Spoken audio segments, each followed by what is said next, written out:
Welcome to my another video. এই যে এখন যজ্ঞ হচ্ছে, এত সুন্দর যজ্ঞটা হচ্ছে, ভীষণভাবে ভালো লেগেছে। তাই আমরা সবাই সেই যজ্ঞটা দেখতেছি এবং মায়ের পূজাটা খুব সুন্দরভাবে পুরোহিত মশাই করেছেন এবং আমরাও ছিলাম। এই পুজোটা বেশ ভালোভাবে উপভোগ করেছিলাম এবং মায়ের চরণে নিবেদন করেছিলাম যে মা যেন জগতের সবার মঙ্গল করুক। আর পূজাটা আসলে হয়েছে আমার মাসি শাশুড়ির বাসায়, ওনার বাসায়।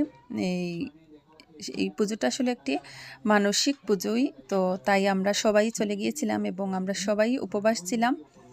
উপবাস থেকে মায়ের চরণে পুষ্প নিবেদন করেছি। আর এখন এই যে যজ্ঞটা উনি সমাপ্ত করলেন, পুরোহিত মশাই খুব সুন্দরভাবে উনি পুজোটা শেষ করেছেন এবং সেই যজ্ঞর পরেই আমরা এই মাকে অর্ঘ্য নিবেদন করলাম। আর এই জায়গায় এই মায়ের জন্য কিছু গান মায়েরকে উৎসর্গ করা হচ্ছে, তো আমরা ছিলাম সবাই, আমিও ছিলাম সাথে। তারপরে এই এই যে আমিও আছি এবং খুব সুন্দরভাবে তাদের পুজোর যে আয়োজনটা ভীষণভাবে ভালো লেগেছে। যাই হোক, সবাই অনেক ভালো থাকবেন, সুস্থ থাকবেন। দেখা হবে অন্য কোনো নতুন ভিডিওতে।